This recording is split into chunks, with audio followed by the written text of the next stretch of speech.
Hey, everybody, and welcome to the Big Bass Podcast, the fishing show where size matters. My name is Ken Duke. And I'm Terry Battisti. Our producer and engineer is Nathan Benson.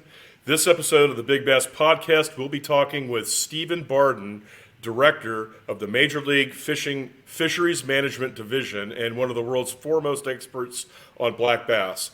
He's going to help us understand what it takes to produce giant bass. You know, I first met Steven at the 2022 Major League Fishing Red Crest Championship Tournament. Gary Klein, the president of MLF, had been telling me for months that I needed to meet this guy. So I had some pretty big expectations, and he has lived up to every one of them, Terry. Steven's got a bachelor's degree in freshwater biology from Tarleton State University and a master's degree in fisheries science from Texas A&M. So he is uniquely well qualified and trained. In addition to his work with MLF, Steven owns a private lake management company called Texas Pro Lake Management.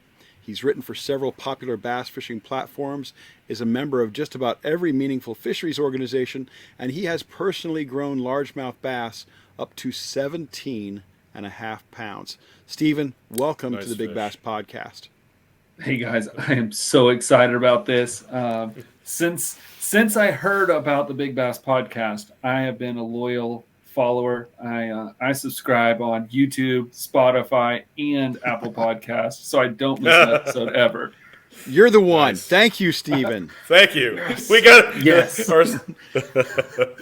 Wow. Certainly our most illustrious subscriber and listener. So we really appreciate you for that. And thanks so much for joining us. It's a big deal for us to have you on. This is an angle we have not approached yet on the Big Bass Podcast, and that is to talk with an experienced and trained and very accomplished fisheries biologist about the thing that we're most interested in, which is big fish. So it's a big deal for us to have you on. And Terry, one of the things that I've noticed about most of the fisheries biologists I've known through the years is a lot of these guys are state employees, you know, and very few of those, very few, if any, state biologists, Steven, seem to be focused on big fish, trophy fish. Why is that? That's a great question, Ken. And, you have to remember that biologists that work for states, they have way more than just the bass fishing angling community to answer to. And the hard part about their job is they need to make sure that they create fisheries that have a diversity for all types of anglers. They also have groups that they work with outside of fishing, other water authorities that control water level and things like that. They've got electric companies that they have to work with. They don't control everything with the fishery, so they can't just make decisions based on let's grow the biggest bass possible, which kind of limits. Plus, we have old reservoirs that just don't produce those types of bass anymore, and we have outside of like those use practices, we have exotic species and budgets and so many things that make it challenging. Where in the private sector, we work for one person, whoever owns that body of water, and we can kind of maximize whatever we want to do for it. Now, when you were in school, did you envision yourself as going to work for a state or a public entity, or do you always know you wanted to go into the private sector?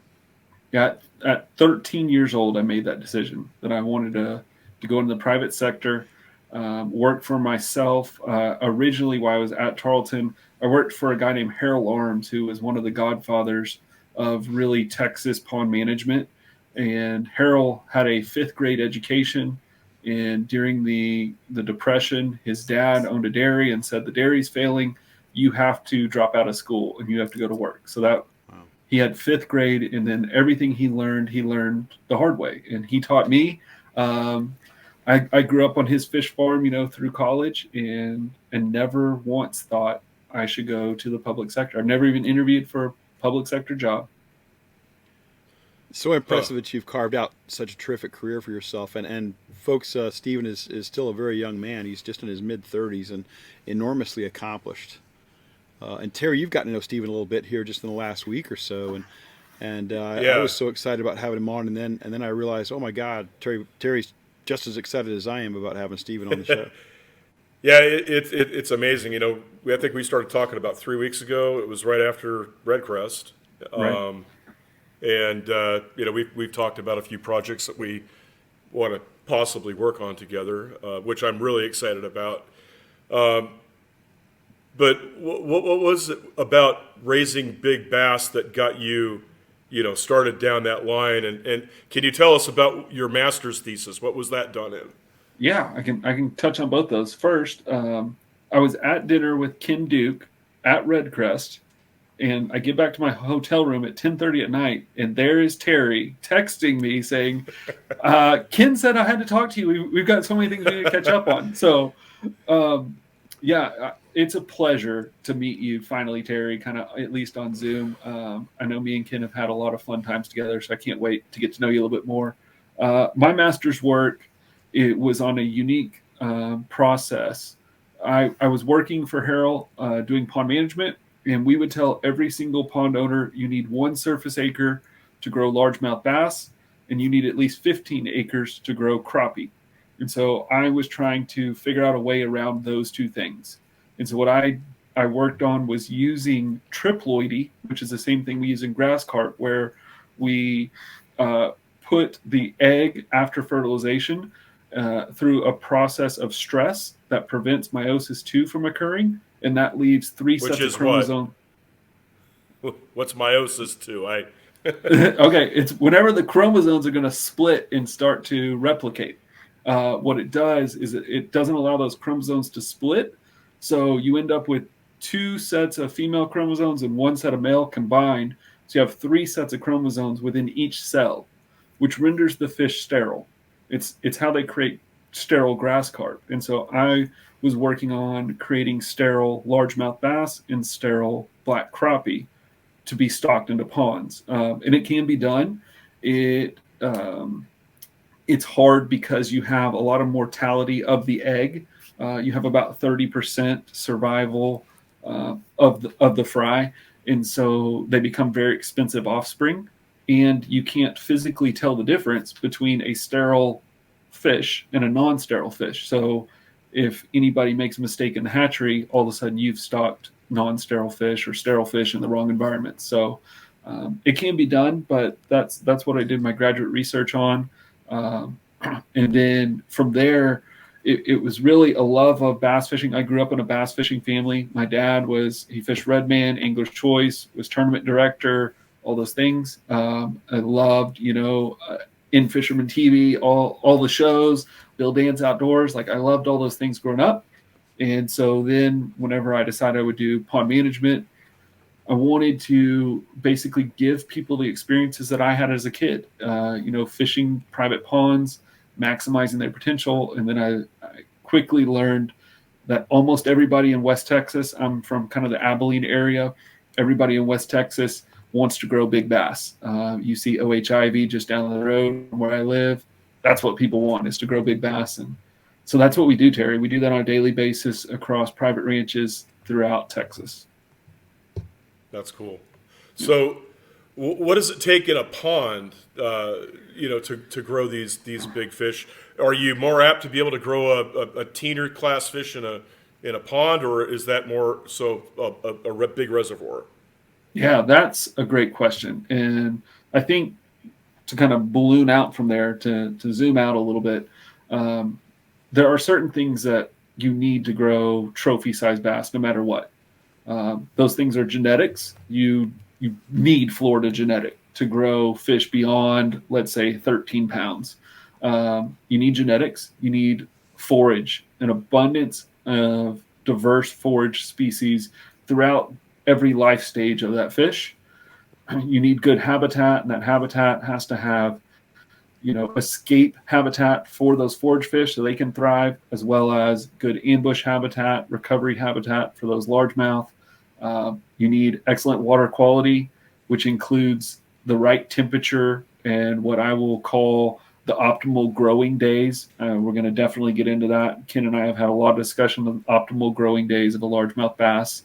And then you have to reduce competition, usually through harvest. So your bass can consume as much forage as possible. If you do those 5 things, whether it's a reservoir, whether it's a pond, you do those 5 things and you give it enough time, then you can grow double-digit fish. And then, what you guys specialize in, these big these legendary fish.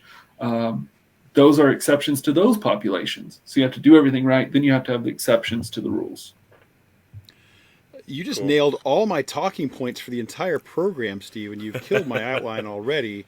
And I you've hit know, it on right? such a high level. I love it, but I'm looking forward to digging in on all those things. And one you touched on that has confused me for decades, unfortunately. And I had always, back in the 80s and 90s, for whatever reason, maybe just my misinterpretation of everything, I was led to believe that the largemouth bass that got the biggest were the first generation integrades between Florida bass and northerns. But more recently, last few years, I'm hearing that all the biggest fish, say those fish over 17 or 18 pounds, are all pure Florida bass. What is the situation on that? No, it can vary. It definitely can vary, Ken. The biggest data set we have for intergrade versus Florida is the Share Lunker program in Texas, because they are actually taking genetic samples of each one of those fish. And initially, whenever the Share Lunker program began, intergrades were dominating the population over 16 pounds. More recently, you're seeing a change in that, but I think that change is because of a policy change within Texas Parks and Wildlife. They switched how they're producing Share Lunker bass, and now a Share Lunker bass is a Florida bass, or it's a Florida largemouth, and it's crossed with a Share Lunker offspring, which is also a pure Florida bass. So you're getting more pure Florida bass in that system. So let me ask a yeah. question real quick. If someone catches a 13 plus pound fish during the spring, what are the guarantees? Because I would think that fish would be more apt to be an F1 hybrid than a pure Florida. So how are they? I'm Okay. confused there. If it's a Share Lunker offspring, it is a Florida. If it is not a Share Lunker offspring, it is an intergrade or a pure Florida that has been stocked, because Texas Parks and Wildlife stocks pure Floridas. They stock Share Lunker offspring, which are pure Floridas, and then they stock, the F1, and that's the intergrade. Then in that environment, those are made as well over time. There is no real pure northern or native bass in the state anymore. We don't have 100% native, so you're not getting pure F1s created in the environment. You're getting FX at that point. So Terry, it gets really complicated. We do a DNA project at Major League Fishing, swabbing fish over 7 pounds across the entire United States, and we haven't found a fish yet in our project that is a pure northern fish that is over 7 pounds. Wow. So I think genetics, what we knew about genetics in the 90s and the early 2000s was based on mitochondrial DNA, and we're really diving further into genetics. And I'm not a geneticist, so I can give you Dr. Peatman at Auburn University is who I use for all my genetics works. But we're learning a lot more, and to the point where we can actually determine parental DNA. So they can tell you now, especially in Texas, like, is this a Share Lunker offspring? And not only that, is it Share Lunker offspring from 379? And maybe it's a grandchild from 379. And so we have genetic lineage that are built into these fish now, to where in Texas in the next 20 years, you will definitely see grandchildren and great grandchildren of Share Lunker offspring. So the Share Lunker program has pools that have only Floridas in it, right? So originally any Share Lunker caught, any fish over 13 would be spawned with a Florida male. Now they've replaced those Florida males with Share Lunker offspring males. So which would be a hybrid, right? No. They only used pure Florida females, Share Lunkers, to do that. So what you're getting is all Florida, and we actually call them Lone Star bass. The offspring of Share Lunkers are Lone Star bass now. As a Florida guy, I have to tell you both, it's very rewarding to hear a guy from California like Terry Battisti and a guy from Texas like Steven Bardin say Florida, Florida, Florida a lot. Florida, And Florida, Florida. I really like that. Uh, Hey Ken, I want to blow your mind for just a second. There's recently been a paper published by a really good black bass geneticist, and he is proposing changing the name of the Florida and making it Micropterus salmoides, because the original fish that was identified is likely Florida, therefore it is a largemouth bass, and the northern largemouth bass actually needs the new name. wow. So you may lose that Florida title, buddy. I'll vote for it. Won't that mess up 170 years of literature? That's all right. They change scientific names all the time. You say that's all right because you're a really smart science guy. I'm a dumb bass history guy. I'm going to struggle through that. But I think we all know what the real bass is. We know it's a Florida fish, and I love that about it. Well, it's a Florida-Georgia fish, Ken. You got to... No. You know, George Perry's a fraud. George Perry's a fraud. We all know it. He may be a fraud, but there were, Florida wasn't the only, place that had Floridanus bass. Floridanus. Agreed. And Steven, we need to put out an all points bulletin right now to anybody listening to this program, watching this program, who has access to the Walter Ballonis 1975 Massachusetts state record largemouth that weighed 15.5 pounds and came through the ice. We want to find out if that fish had Florida genetics. And if somebody has access to that old skin mount, let us know, please. And that North Carolina fish that we talked about a couple weeks ago, too. That would be David Presley, 1976, 1612. Yeah. I mean, if you have access to any of those fish, I don't care, any state record or questionable fish. If you have a skin mount, we could start pulling DNA, and we could rewrite the history books. Between Auburn University and Texas Parks and Wildlife is kind of they're tooling up because of the success of the ShareLunker program. They're tooling up to do more genetics work, and I could pull some strings and get a fish ran through their system as well. That would be phenomenal, and what a cool opportunity that would be if you could do that for us, Steve. But speaking of ShareLunker, let's talk ShareLunker again for a moment. I remember when ShareLunker was getting started, and I think Alan Forsagi was running that program, and about 1990 or so, he promised a new world record from Texas within 5 years. And in that time, not only has Texas not produced a new world record, but Texas has not grown its own state record by even an ounce. What happened? Everybody seems to think of ShareLunker as this marvelously successful program, and I think it's been a great marketing effort, but it hasn't done much to increase the top-end size being produced in Texas. It has not produced a world record, and that was probably a poor goal at the time. Or a marketing ploy? No, I don't think it's a marketing ploy. I think it's a poor goal. I disagree with you, Ken. I think that they honestly thought that they could produce a world record fish at the time of doing it. I can tell you that an official with the Texas Parks and Wildlife told me it was a marketing play. Yeah, ShareLunker was originally a marketing play.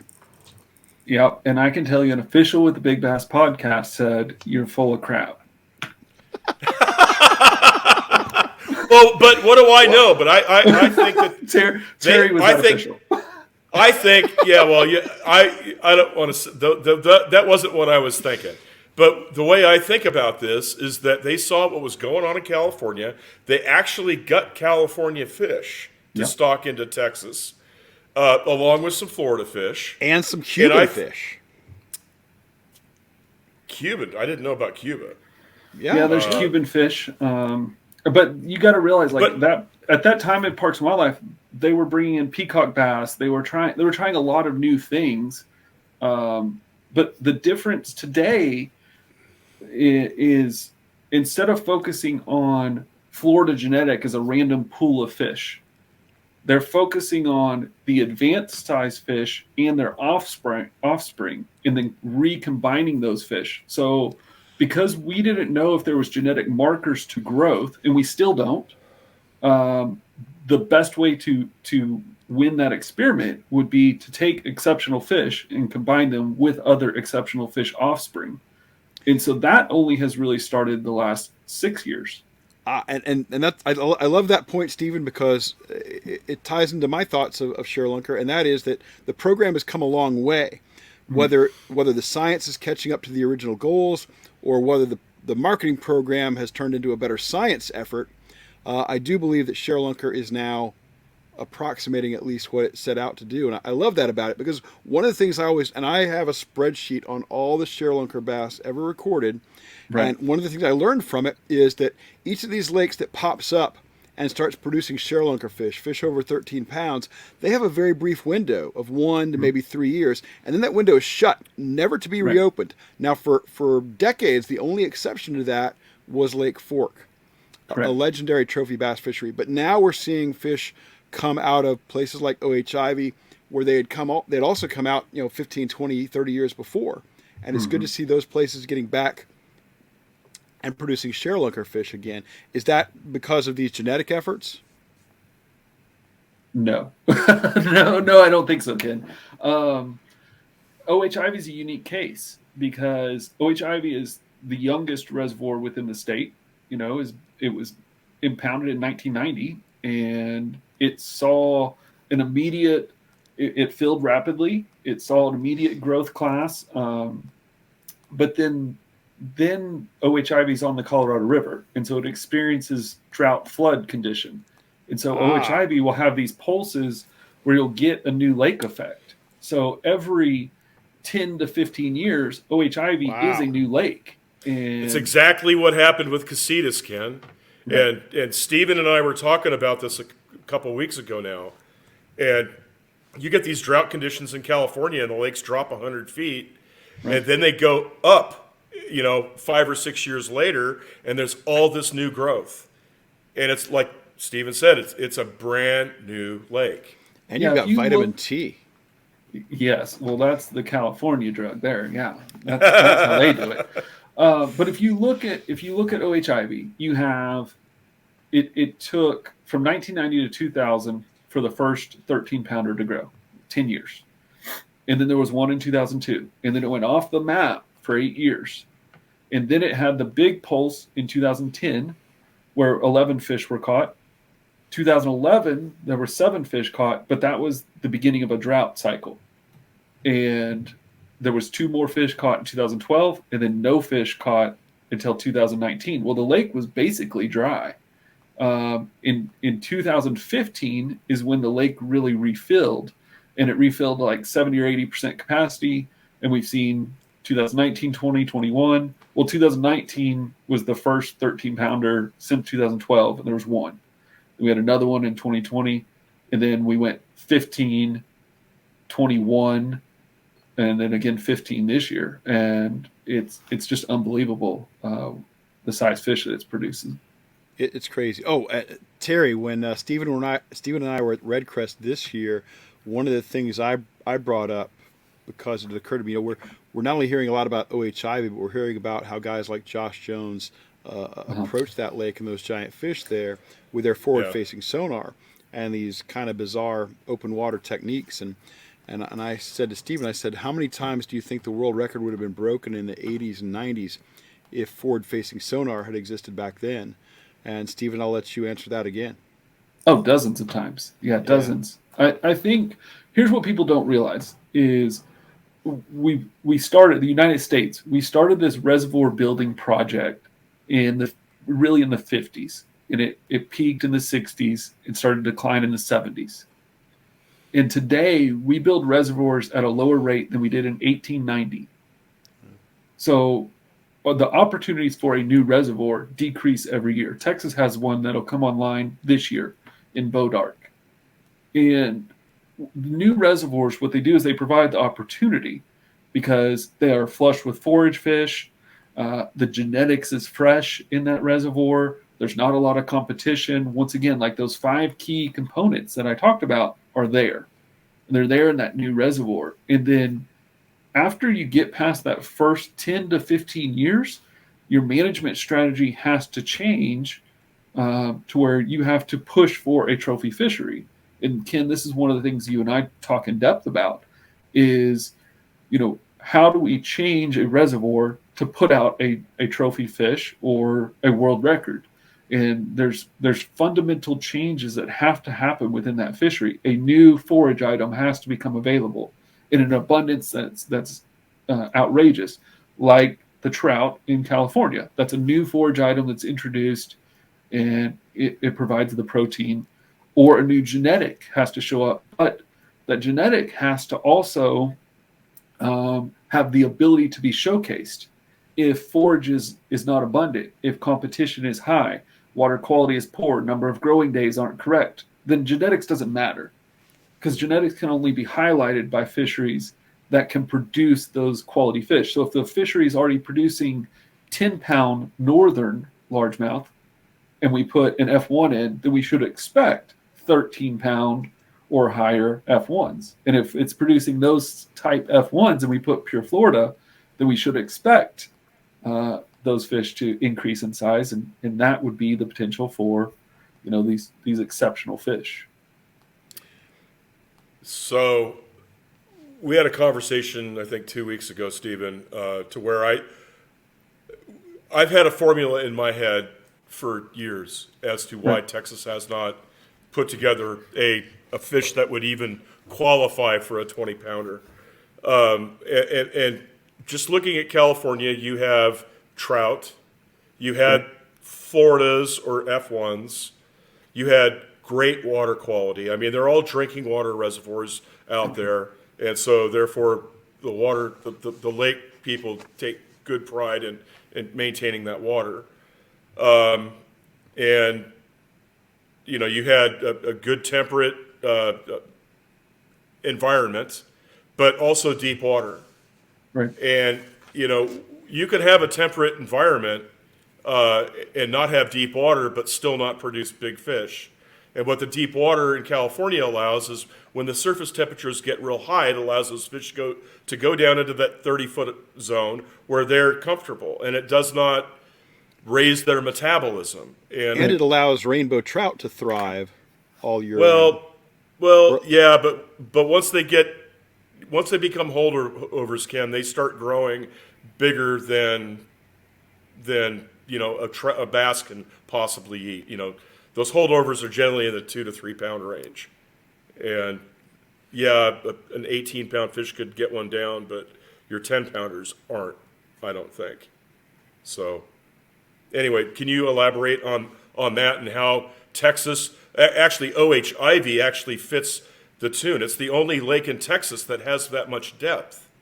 Well, it's not the only. Yes, it's not the only one, but it is the one in the right system. I think Terry, what you're talking about. Whenever we talked about it, we talked about optimal growing days, and I think it's a great time to define that for everybody. So, a largemouth bass, the optimum time, the amount when it converts its forage into the most amount of growth, happens between a water temperature of 65 and 85. You could really narrow that down and say it's between 70 and 75 if you really want to say this is when they're growing at their optimum rate. Anytime below 65, their metabolism's a little too slow.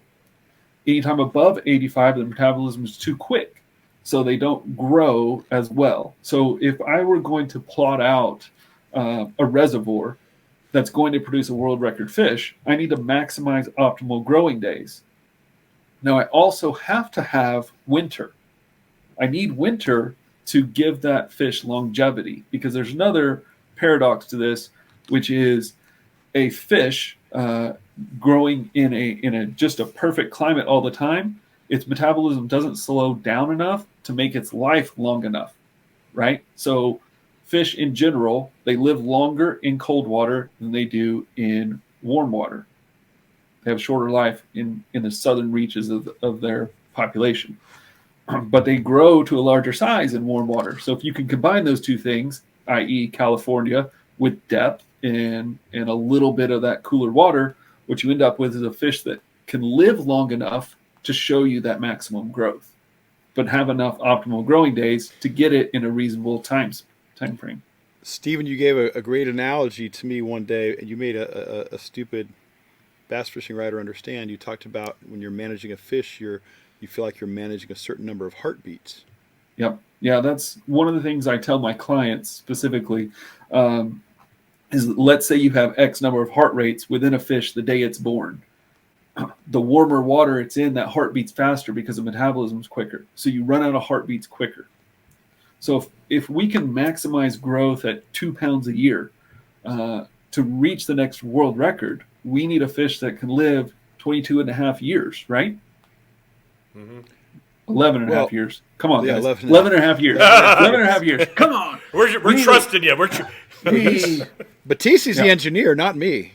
11 and a half years, right? So we need something to live 11 and a half years. Well, if it's an extremely warm climate where that heartbeat's beating fast enough and we run out of those heartbeats before 11 and a half years, it doesn't matter what that growth rate was. It's not going to make it. And in a lot of our private fisheries, that's the problem we get into. We maximize food chain in the beginning, but we build their metabolism so quickly that they run out of steam towards the end, and so we shorten their lifespan. Conversely, up north, what we have is a slower metabolism, which means a slower heart rate. That fish has a slower growth rate. So although we can get largemouth to live almost 20 years, their growth rate is not fast enough to reach that world record potential. You know what would be a cool study would be to see a big fish, eats, let's say, a trout. Right. And after it eats that trout, does it go down into the depths or does it go up into the warmer part of the water column to digest that fish quicker? Most of the time, fish will stay towards the thermocline. So if there's a thermocline, it will stay in that region, especially in summer months. When those trout trucks come, I think that they gorge themselves on trout so quickly, it doesn't matter where they're at. Fins sticking out of their mouths. Yeah, trout are one of the few forage items that are almost perfect to grow trophy-sized fish in. So you think, a trout is a fairly soft fish, doesn't have hard spines. It's elongated fish, so it's easy to swallow. And then it's very high in protein because of what trout eat. The conversion rate is very few steps, so it's a higher protein source. Well, but the fish that are in the California lakes, they all come from hatcheries, right? They're and pellet so trained. they're pellet trained, but they've been fed. I mean, what is the bottom line for a hatchery? They want to make money, and the faster they can get these 8 to 10-inch trout out, the more money they're going to make. So they're going to feed them something that's high in protein, high in fat. Who knows? Maybe throw a little growth hormone in there. Oh, come on, Terry. That's only going to happen in California. But who knows? And so a bass eats that for a diet from, let's say, the end of November through the beginning or end of April. I mean, they're putting on a lot of weight in that little bit of time. And also think about the onset of that food item, the beginning of November to the end of April, when water temperatures are optimum in California, Southern California, for growth. So you're getting the best forage item you can at the right time. In California, then you have summer that occurs with no trout, which causes a slight issue with those fish because how do they compete in an environment where they're used to a truck providing them food? Absolutely. I mean, well, so let's just look at casitas because that's been on my mind lately. You had the home guards that would be on the ramp that would essentially demolish all the trout, or a high percentage of them, as soon as they were released. But those trout would soon migrate to the rest of that 2,500 acre lake. And, I would see, bass chasing trout 2 miles away from where they were actually put in the lake. So the fish would disperse. Right. It's just, you had the fish that were next to the launch ramp that just sat there and got fat. But there were fish all over the rest of the lake that were, just as big. Yeah, they're just conditioned to the fact that an impulse of trout would happen periodically. And although they can't think and rationalize the trout truck comes every Tuesday, they can understand that those impulses happen periodically, and they can prepare themselves for it. That's what you're saying. Yeah. Steven, you mentioned obviously that rainbow trout is kind of an ideal food, being easy to eat, the right shape, soft rayed fish, full of protein. What are some other, and you also mentioned that the forage base needs to be diverse and plentiful. What are some other key components of that? Crawfish, panfish, golden shiners? What would mix in there? Yeah, that's a great question, Ken. Let's start with crawfish. Crawfish, they're not a great forage item for a largemouth bass, but inherently, somewhere in the evolution of crawfish and bass, they became mortal enemies. And studies have shown that bass will consume crawfish 9-1 up to 22-1 over a sunfish. So for whatever reason, they cannot stand crawfish. They're going to consume them, but it's a fairly poor protein item because it has this hard, shell. It has spines. It's harder to swallow.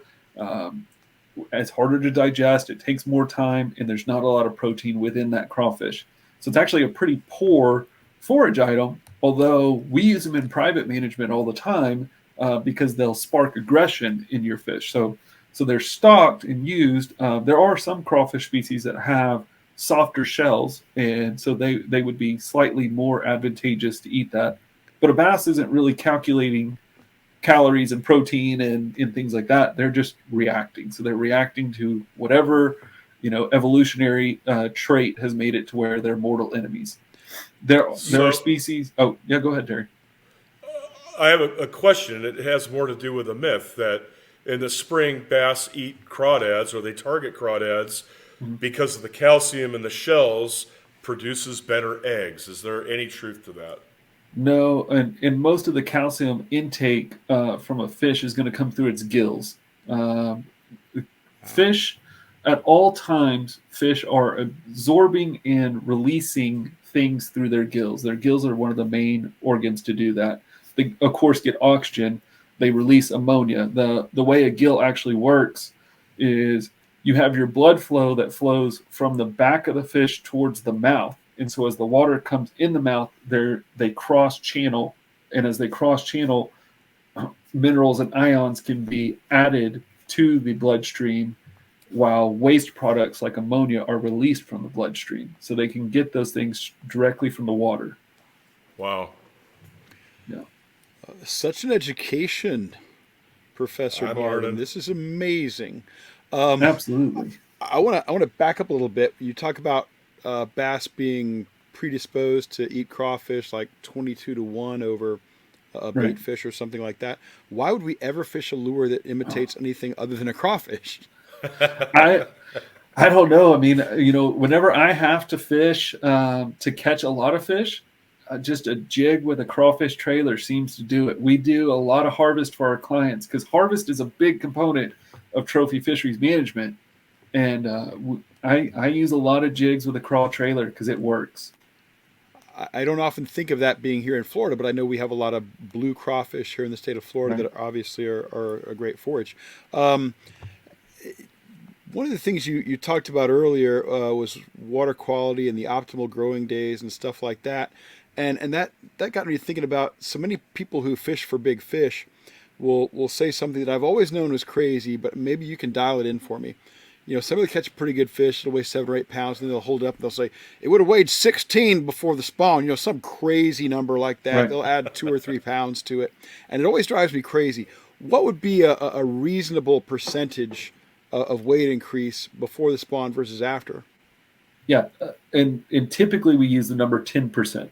10% is what the egg mass would weigh. And it varies. So with all fish, as they increase in size, their number of eggs and their size of eggs increases.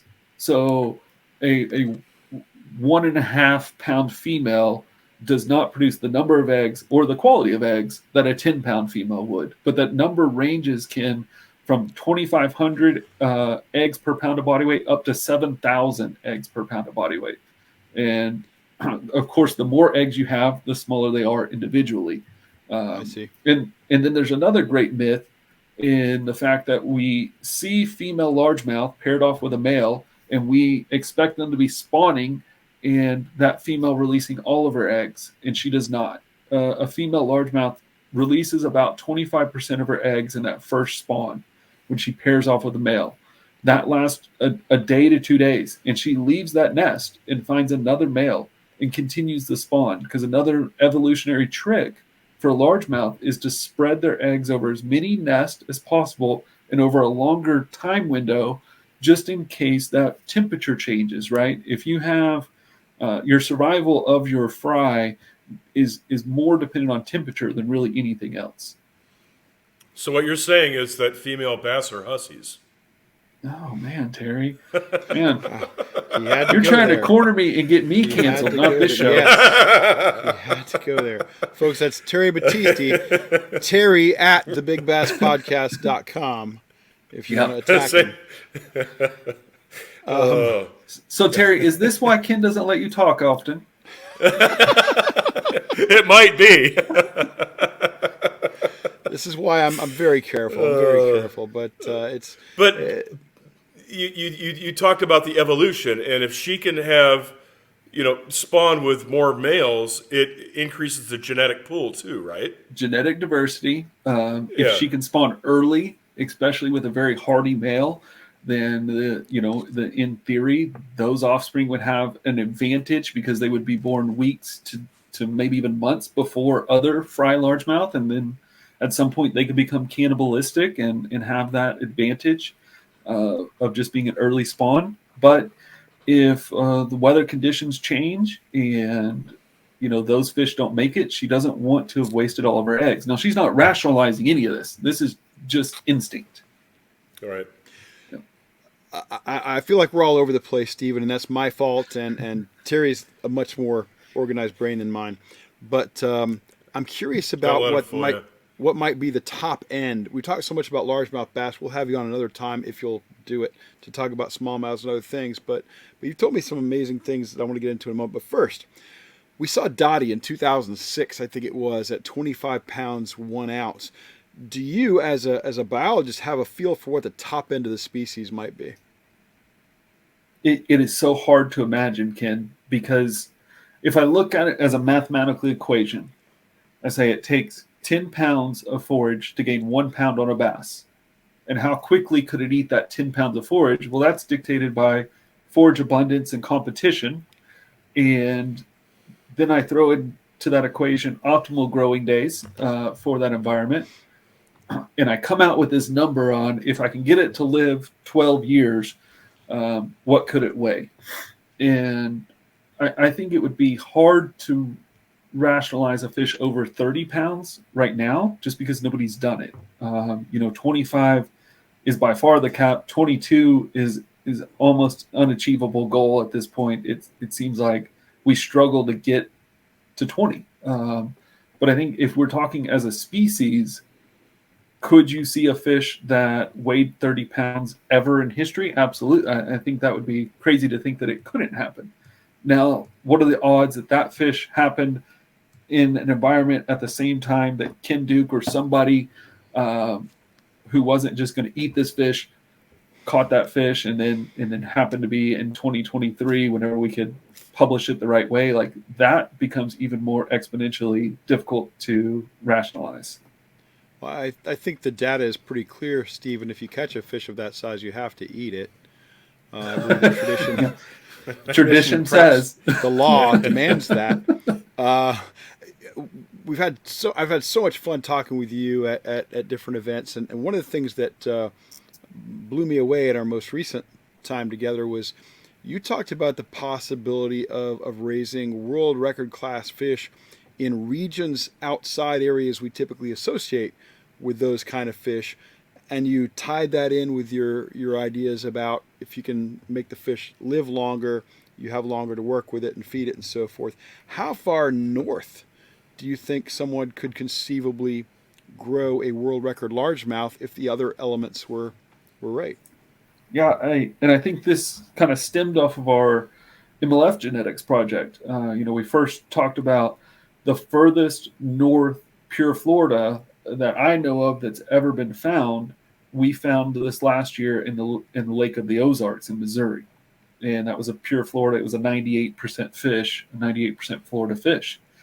And I think the conversation went something like, well, if that fish can occur there, and we had the right forage available, their optimal growing days are probably more than OHIV has, for example. So if we had pure Floridas occurring at a greater number in those areas, uh, we might be able to see these exceptional fish grow and potentially a world record fish. And I think that only increases as we start talking about climate change and the fact that we're getting warmer water further north. And I jokingly said to you, it will just take a crazy biologist in Canada to introduce Florida genetic, and all of a sudden Canada has the world record because they also have a naive population. And that led me down the example of South Africa, where South Africa has cichlids as their primary forage source, and cichlids did not know that largemouth bass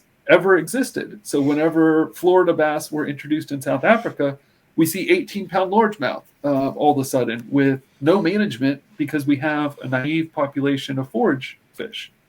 So Or Japan. And Japan's further north.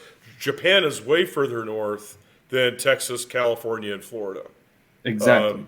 And I mean, at the base of Mount Fuji, they're producing world record fish.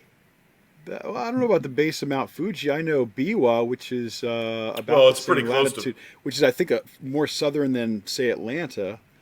I'm going to look that up. Okay, You look that up. But Steven, while he's distracted, let's talk about real stuff.